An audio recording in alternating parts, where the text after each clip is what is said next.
Ders 1. Hayatın değişikliklerinde gezinmek. Hey Anna, hayatın iniş çıkışlarıyla nasıl bir macera olduğunu düşünüyordum. Bu doğru. Hayat tahmin edilemez olabilir. Özellikle aile meseleleri söz konusu olduğunda. Kesinlikle. Aileniz boşanırsa gerçekten zor olabilir. Evet, ama bu süre zarfında anlayışlı olmak çok önemli. Gerçekten öyle. Çocuklar genellikle ebeveynlerinin duygularının ortasında kendilerini sıkışmış hissederler. Bu onlar için ağır bir yük. Bunu yaşayan arkadaşlara nasıl destek olabiliriz? Onları dinlemek anahtardır. Bazen sadece konuşacak birine ihtiyaçları vardır. Kesinlikle. Empati iyileşme süreçlerinde büyük bir fark yaratabilir. Ve onlara duyguların bir karışımını hissetmenin sorun olmadığını hatırlatmak da önemlidir. Doğru. Bu tür değişiklikler sırasında üzgün, kafası karışmış ve hatta kızgın hissetmek doğaldır. Kesinlikle. Onları duygularını ifade etmeye teşvik etmek gerçekten yardımcı olabilir. Peki ya aktiviteler? Durumdan uzaklaşmaya yardımcı olduklarını düşünüyor musunuz? Evet, hobilerle uğraşmak veya arkadaşlarla vakit geçirmek rahatlama sağlayabilir. Ve karşılaştıkları zorluklara rağmen olumlu anılar yaratmalarına yardımcı olabilir. Kesinlikle. Her şey zorlukların ortasında küçük sevinçler bulmakla ilgili. Hayat bir macera olabilir. Ancak bir destek sistemine sahip olmak gezinmeyi kolaylaştırır. Daha fazla aynı fikirde olamazdım. Birlikte, bu deneyimlerle birbirimizin büyümesine yardımcı olabiliriz. Ders 2. Hikaye anlatma sanatı. Hey Anna, hobilerini merak ettim. Yazmayı sever misin? Evet, aslında. Boş zamanlarımda kısa öyküler yazmaya çalışıyorum. Bu harika. Ne tür hikayeler yazmaktan hoşlanıyorsun? Benzersiz karakterler ve maceralarla fantezi dünyaları yaratmayı seviyorum. Fantezi kulağa çok yaratıcı geliyor. Yarattığınız favori karakteriniz var mı? Evet, heyecan verici görevlere giden Elara adında cesur bir şövalyem var. Elara ilgi çekici geliyor. Hikayelerinizde onu motive eden nedir? Krallığını koruma ve gizli gerçekleri ortaya çıkarma arzusuyla hareket ediyor. Bu güçlü bir motivasyon. Hikaye fikirlerinizi nasıl buluyorsunuz? Bazen rüyalardan geliyorlar ya da doğadan ve sanattan ilham alıyorum. Bu harika bir yaklaşım. Doğa çok ilham verici olabilir. Hiç yazma yarışmalarına katıldınız mı?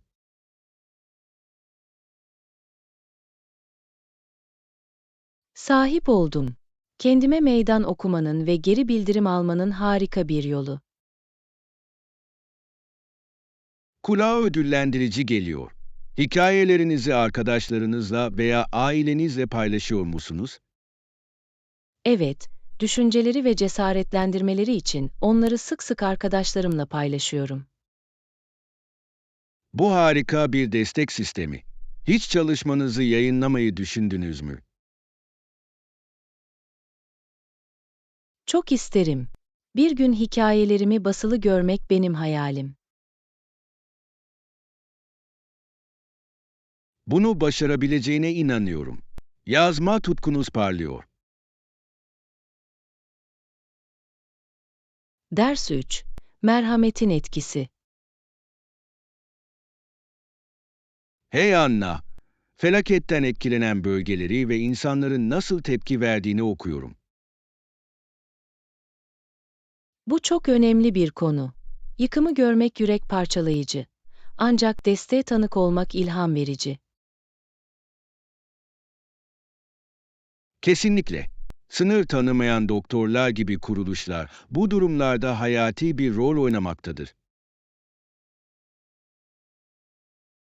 Evet, temel fikirleri, koşullar ne olursa olsun, en çok ihtiyaç duyulan yerde tıbbi bakım sağlamaktır. Hayat kurtarmak için zorlu ortamlarda nasıl çalıştıkları şaşırtıcı. Gerçekten merhameti somutlaştırıyorlar. Böyle bir baskı altında çalışmayı nasıl başardıklarını düşünüyorsunuz?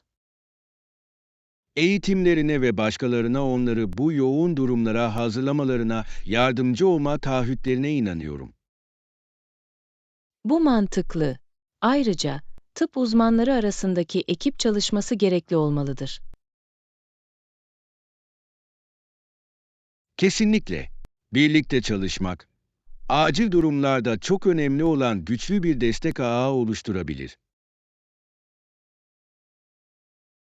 Afet bölgelerindeki çalışmaları hakkında belirli bir hikaye duydunuz mu? Evet, Haiti'deki depreme tepkilerini okudum.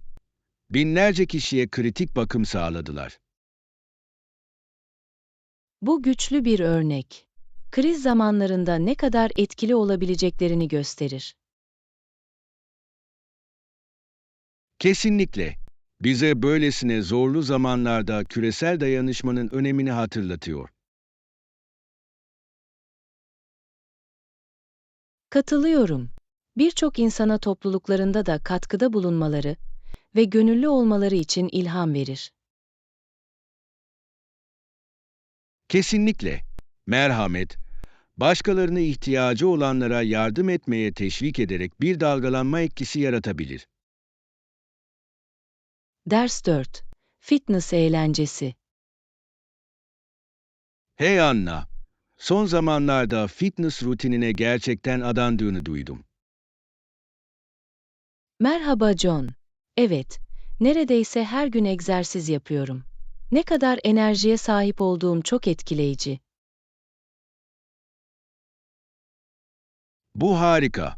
Egzersiz yapmaktan başka fitness için başka bir şey yapıyor musunuz? Kesinlikle. Hafta sonları uzun yürüyüşlere çıkmaktan ve yoga yapmaktan da zevk alıyorum. Bu harika bir denge gibi geliyor. Yürümek zihninizi temizlemek için çok iyi bir yoldur. Kesinlikle. Aynı zamanda rahatlamama ve doğayı takdir etmemize yardımcı oluyor. Yogayı denediniz mi? Sahip oldum. Esnekliği artırmak ve stresi azaltmak için harika bir yoldur. Evet. Ayrıca, özellikle bazı gelişmiş pozlar oldukça zor olabilir. Hayal edebiliyorum. Favori bir yoga pozunuz var mı? Savaşçı pozunu seviyorum. Kendimi güçlü ve odaklanmış hissettiriyor. Peki ya sen? Çocuğun pozundan zevk alıyorum. Antrenmandan sonra çok sakinleştirici ve harika bir gerginlik. Bu harika bir seçim. Egzersiz sırasında vücudunuzu dinlemek önemlidir. Kesinlikle. Belirli bir egzersiz programını takip ediyor musunuz? Yoksa karıştırıyor musunuz? Karıştırıyorum. Kickboks ve dans gibi farklı dersleri denemeyi seviyorum. İşleri heyecan verici tutar. Kulağa eğlenceli geliyor. Çeşitlilik kesinlikle motivasyonun korunmasına yardımcı olur ve tükenmişliği önler. Kesinlikle. Ayrıca arkadaşlarımla çalışmanın daha keyifli hale getirdiğini görüyorum. Katılıyorum. Bir antrenman arkadaşına sahip olmak bağlılığınızı gerçekten artırabilir ve onu sosyal bir etkinlik haline getirebilir. Ders 5. Hayatın gobleni. Hey Anna, farklı kültürlerde aile ve sosyal yaşam kavramını araştırıyorum. Kulağa büyüleyici geliyor. Dünyada aileler nasıl farklılık gösterir? Bazı kültürlerde evlilik aile yapısı çok güçlüdür ve birliği vurgular. Bu ilginç. Birçok yerde geniş aileler genellikle birlikte yaşar ve bir destek ağı oluşturur. Kesinlikle. Gelenekleri sürdürmenin ve değerleri nesiller boyunca aktarmanın güzel bir yolu. Ve bu sayede insan hayatı sevgi ve destek gibi çeşitli gerekçelerle gelişir. Evet, sosyal dinamiklerin kimliklerimizi ve ilişkilerimizi nasıl şekillendirdiği şaşırtıcı. Peki ya Polonya'da? Orada aile bağlarının oldukça önemli olduğunu okudum. Gerçekten öyleler. Polonyalı aileler genellikle birlikte kutlayarak tatillerde bağlarını güçlendirir. Kulağa hoş geliyor. Paylaşılan yemekler ve gelenekler insanları gerçekten yakınlaştırabilir. Kesinlikle. Bir aidiyet ve kültürel gurur duygusu yaratır. Modern toplumun bu geleneksel aile yapılarını değiştirdiğini düşünüyor musunuz? Evet, teknoloji ve küreselleşme ailelerin nasıl etkileşime girdiğini ve bağlantı kurmasını etkiliyor. Bu doğru. Ama sevgi ve desteğin temel değerlerinin önemli kaldığına inanıyorum. Değişiklikler ne olursa olsun. Kesinlikle. Bu değerler zamansızdır ve kültürden bağımsız olarak her ailenin temelini şekillendirir. Ders 6. Değişimi savunmak. Hey Anna, hükümet tarafından uzaklaştırıldıklarını hissettiklerinde toplulukların haklarını nasıl müzakere ettiklerini okuyordum. Bu çok önemli bir konu. İnsanların haklarını savunmaları önemlidir. Kesinlikle. Birçok grup, özellikle eğitimde çıkarlarını savunmak için yorulmadan çalışır. Evet, eğitim temel bir haktır. Taahhütleri hakkında ne keşfettin? Kuruluşlar genellikle ülkenin çocuklarına öğretmeye odaklanır ve zorluklara rağmen kaliteli eğitim almalarını sağlar. Bu ilham verici. Eğitim, gelecek nesilleri kendilerini savunmaları için güçlendirebilir. Kesinlikle. Çocuklar eğitildiğinde, haklarını ve sorumluluklarını anlamak için daha donanımlı olurlar. Taban hareketlerinin değişimi sağlamada etkili olduğunu düşünüyor musunuz? Kesinlikle. Taban hareketleri genellikle toplumun sesini yansıtır ve politikayı etkileyebilir. Kolektif eylemin önemli reformlara yol açması şaşırtıcı. Evet ve toplulukların meşgul kalmaları ve hakları hakkında bilgi sahibi olmaları çok önemlidir. Teknolojinin bu hareketlerde nasıl bir rol oynadığını düşünüyorsunuz? Teknoloji, dünyanın dört bir yanındaki sesleri güçlendirebilir ve bireyleri birbirine bağlayarak savunuculuğu daha etkili hale getirebilir. Bu doğru. Sosyal medya, farkındalık yaratmak ve desteği harekete geçirmek için güçlü bir araç haline geldi. İnsanların bu platformları değişimi yönlendirmek ve başkalarını eğitmek için nasıl kullandıklarını görmek heyecan verici. Ders 7. Lezzetli keşifler. Hey Anna, son zamanlarda iyi yemek için can atıyorum. Köfte ve tavada kızartılmış erişte benim favorilerim. Kulağa harika geliyor. Bu iki yemeği de seviyorum. En sevdiğin hamur tatlısı türü nedir? Sanırım buharda pişmiş domuz köfte demeliyim.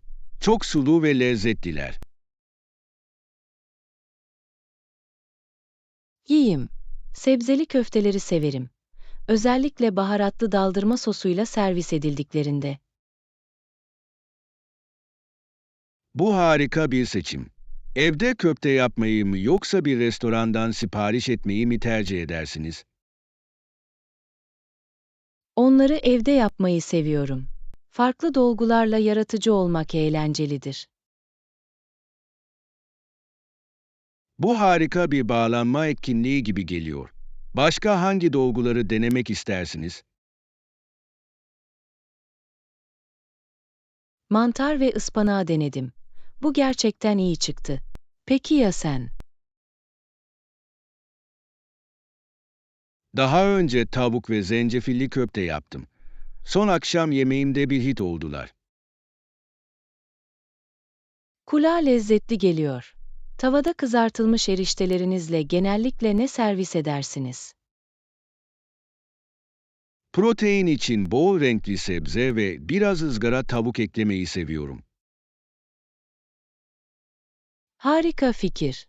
Lezzet için sık sık tofu ve bir miktar soya sosu eklerim. Bu mükemmel bir kombinasyon. Favori bir erişte türünüz var mı? Udon eriştesi kullanmaktan zevk alıyorum.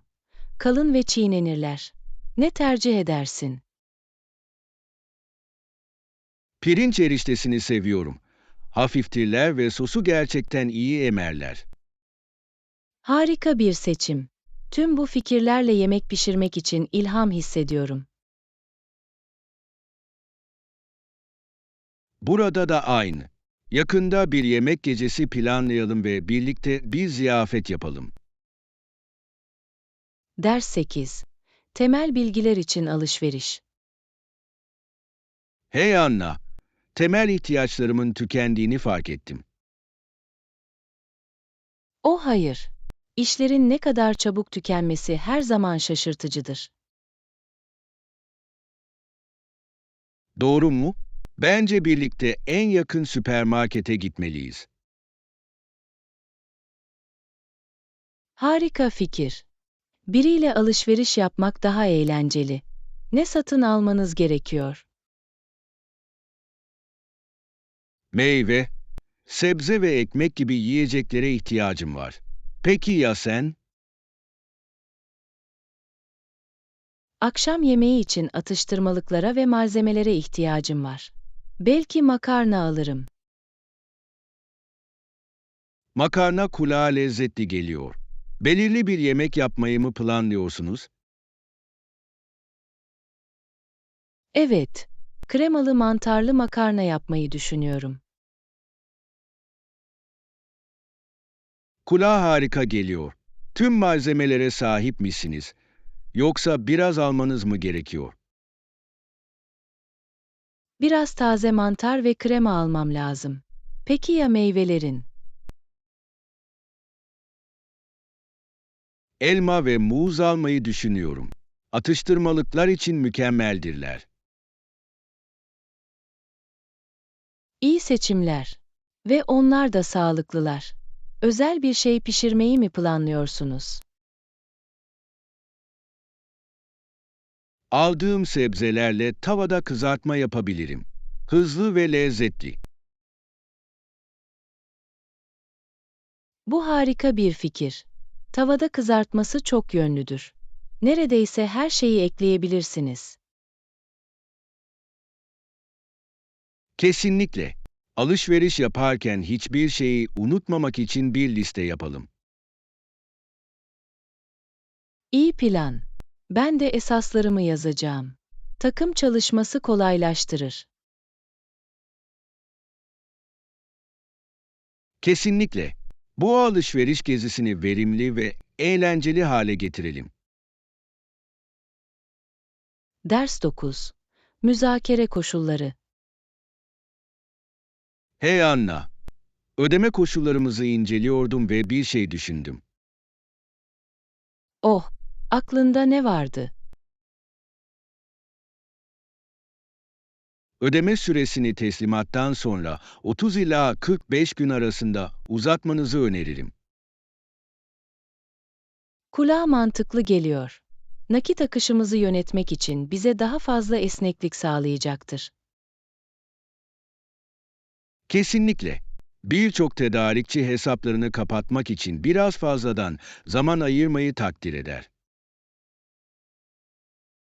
Katılıyorum. Ortaklarımızla da daha iyi bir ilişki kurabilir. Doğru mu? Ayrıca hizmetlerine değer verdiğimizi ve ihtiyaçlarını anladığımızı gösterir. Bunu takımdaki başka biriyle tartıştınız mı? Henüz değil. Ama bence bir sonraki toplantımızda sunmak iyi bir fikir. Kesinlikle. Herkesi gemiye dahil etmek için faydaları net bir şekilde özetleyebiliriz. Bu sağlam bir plan. Teklifimizi desteklemek için bazı veriler hazırlamamız gerektiğini düşünüyor musunuz? Evet, ödeme eğilimleri hakkında istatistiklere sahip olmak durumumuzu güçlendirebilir. Harika nokta. Değişimin operasyonlarımızı nasıl olumlu yönde etkileyebileceğini göstermeye yardımcı olacaktır. Ayrıca, tedarikçilerimizden tercihleri hakkında geri bildirim toplayabiliriz. Bu akıllıca bir hareket. Onları sohbete dahil etmek, kazan kazan durumuna yol açabilir. Bunun ortaklıklarımızı ve genel verimliliğimizi nasıl geliştirebileceğini görmek beni heyecanlandırıyor. Ben de. Toplantıdan önce bu konuda birlikte çalışalım. Ders 11. Dengeyi bulma. Hey Anna, proje katkılarımızı düşünüyordum. Benim lehime 60 ila 40 ne dersin? Bu bizim için çok dengesiz görünüyor. İkimiz için de bu işbirliğinde değerli hissetmek önemlidir. Katılıyorum. Ancak araştırma tarafında biraz daha çaba sarf ettiğimi hissediyorum. Bu anlaşılabilir. Ancak tasarım öğelerine de önemli katkıda bulundum. Haklısın. Tasarımlarınız fikirlerimizi gerçekten hayata geçirdi. Uzlaşmaya ne dersin? Bir uzlaşma kulağa adil geliyor. Ya 55 ile 45 arasında gidersek? Bu doğru yönde atılmış bir adım. Daha dengeli hissettiriyor. Evet, iyi bir çalışma ilişkisi sürdürmek bizim için çok önemlidir. Kesinlikle. İletişim, herhangi bir ortaklıkta anahtardır. Birbirimize ne kadar açık olduğumuzu takdir ediyorum. Süreci daha sorunsuz hale getirir. Kesinlikle. İlerledikçe katkılarımızı her zaman tartışabiliriz. Bu şekilde, gerekirse ayarlayabilir ve aynı sayfada kalabiliriz. Kabul ettim. Her şey ekip çalışması ve ikimizin de rollerimizden memnun hissetmemizi sağlamakla ilgili.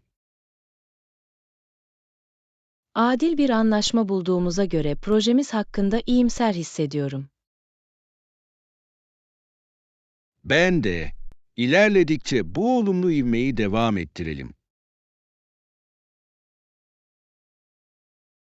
Ders 12. Sporun evrimi. Hey Anna, Kanada'daki spor tarihi hakkında okuyordum ve oldukça ilgi çekici. Oh gerçekten mi? Ne öğrendin? 19. yüzyılda Kanada'da spor ve oyunlar çok organize değildi. Bu ilginç. İnsanlar o zamanlar ne tür etkinliklere katıldı?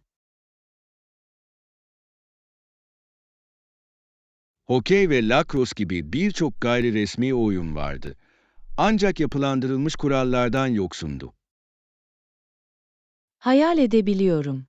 Bu rekabetçi oynamayı zorlaştırmış olmalı. Kesinlikle. Daha sonraları spor daha organize ve resmileştirilmeye başladı.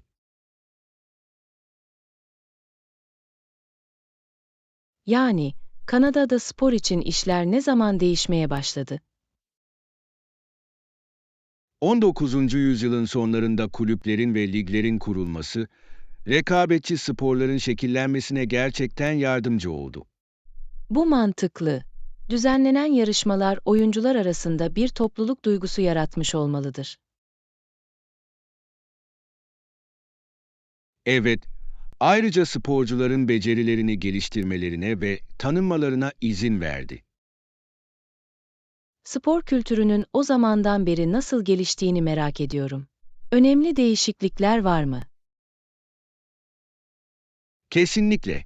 Spor daha kapsayıcı hale geldi ve kadınlar daha aktif katılmaya başladı.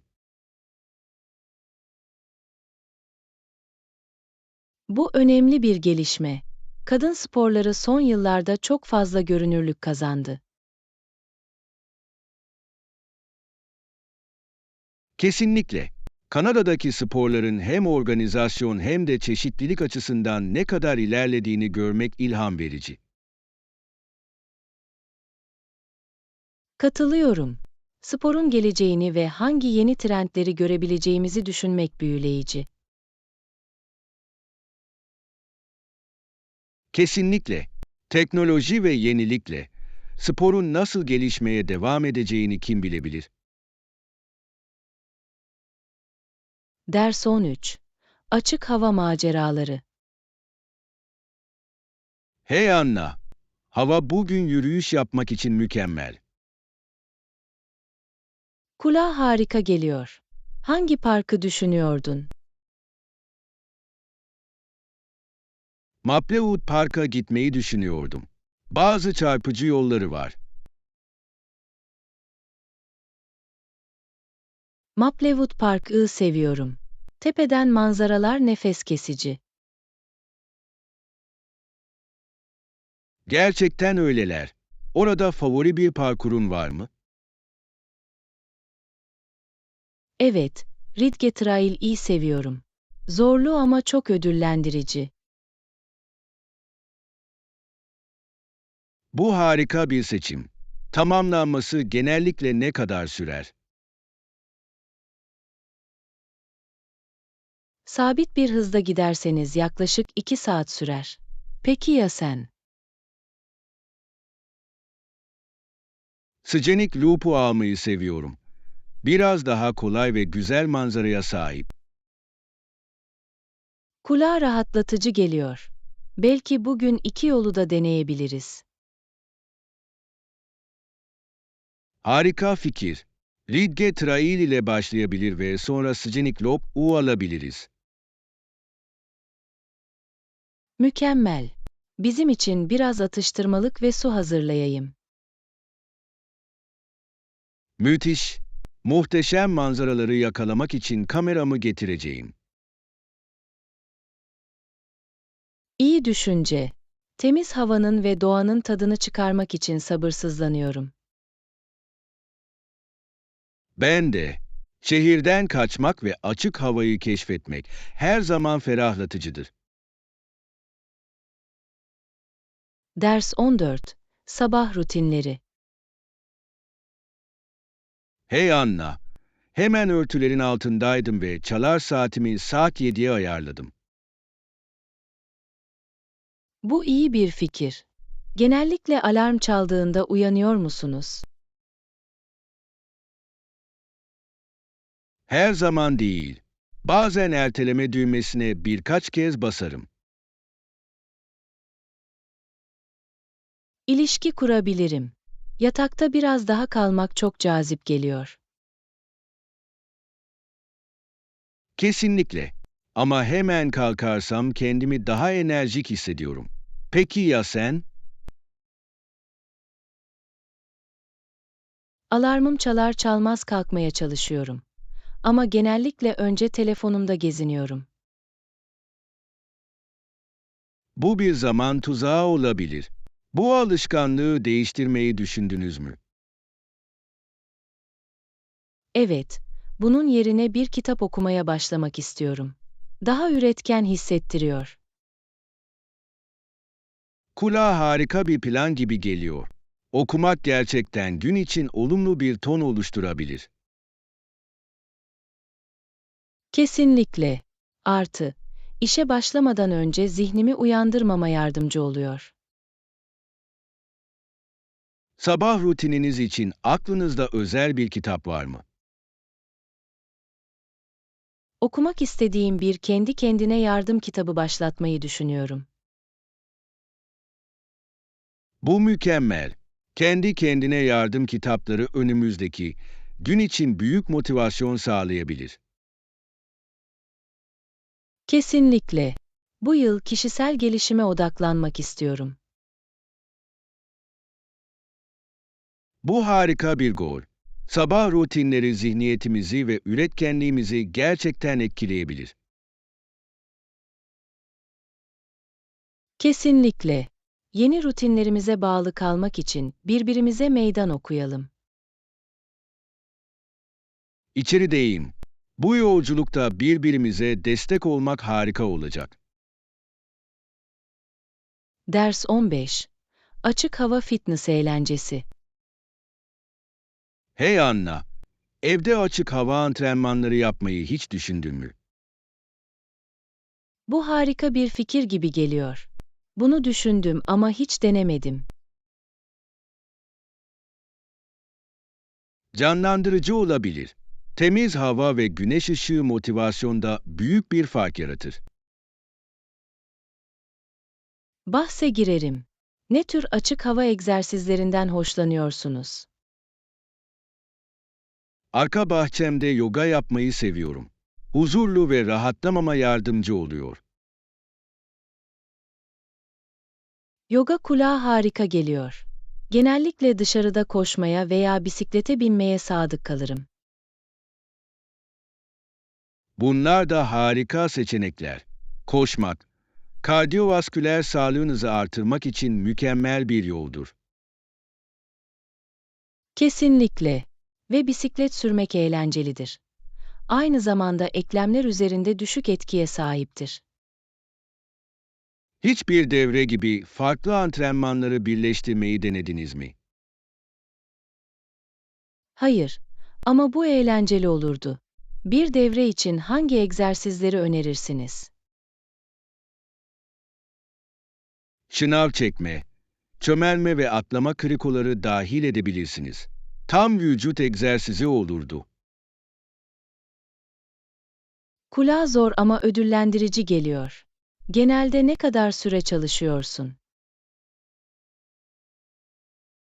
Yoğunluğa bağlı olarak yaklaşık 30 ila 45 dakika hedefliyorum. Bu iyi bir süre. Aşırıya kaçmadan ter kırmak yeterlidir.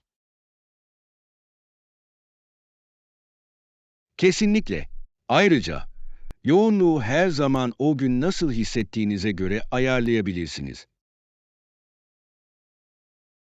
Bu esnekliği seviyorum. Belki birlikte bir açık hava antrenmanı seansı planlayabiliriz. Bunu çok isterdim.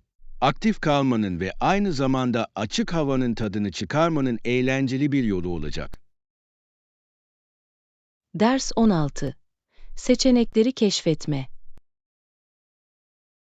Hey Anna, bu bölümde çok çeşitli öğeler olduğunu görüyorum. Bu doğru. Yeni seçenekleri keşfetmek her zaman heyecan vericidir. Ne arıyorsun? Akşam yemeği için eşsiz malzemeler bulmayı umuyorum. Herhangi bir öneriniz var mı? Kesinlikle. Baharatları kontrol etmeye ne dersiniz? Bir yemeği gerçekten yükseltebilirler. Harika fikir. Farklı tatlarla denemeyi seviyorum. Favori bir baharatın var mı?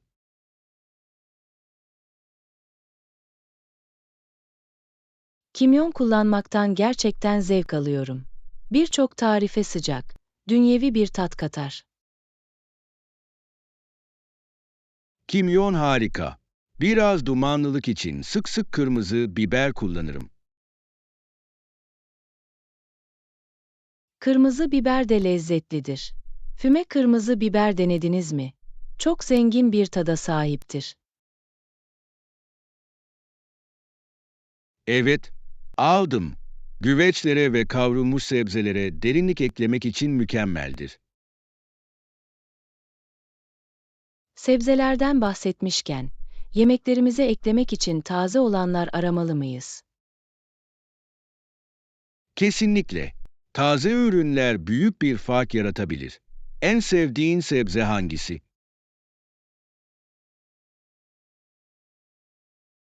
Dolmalık biberleri severim. Her yemeğe renk ve tatlılık katarlar.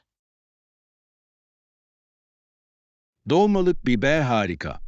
Kabak kullanmaktan da zevk alıyorum. Çok yönlü. Kesinlikle. Bu malzemelerle tavada kızartma bile yapabiliriz. Kulağa lezzetli geliyor.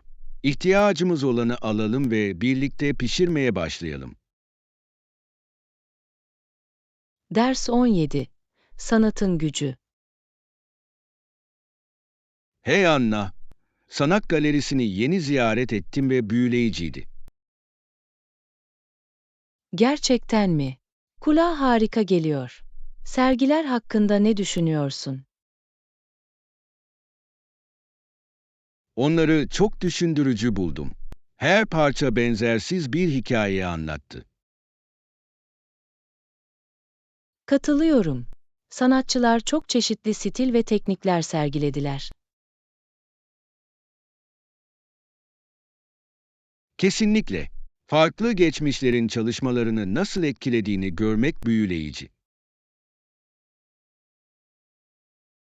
Evet, bazı parçaların nasıl güçlü duygular uyandırdığını veya bakış açılarımıza meydan okuduğunu seviyorum.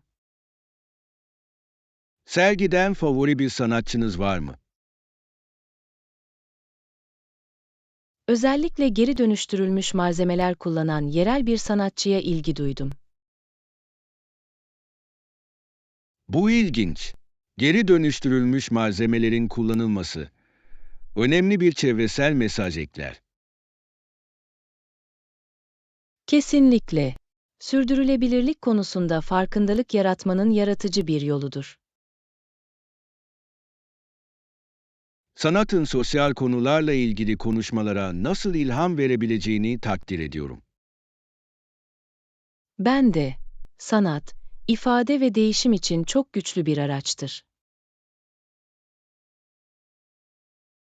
Hiç kendin sanat yapmayı denediniz mi? Sahip oldum. Resim yapmaktan hoşlanıyorum. Özellikle de özetleri. Rahatlamak için harika bir yol. Kulağa eğlenceli geliyor.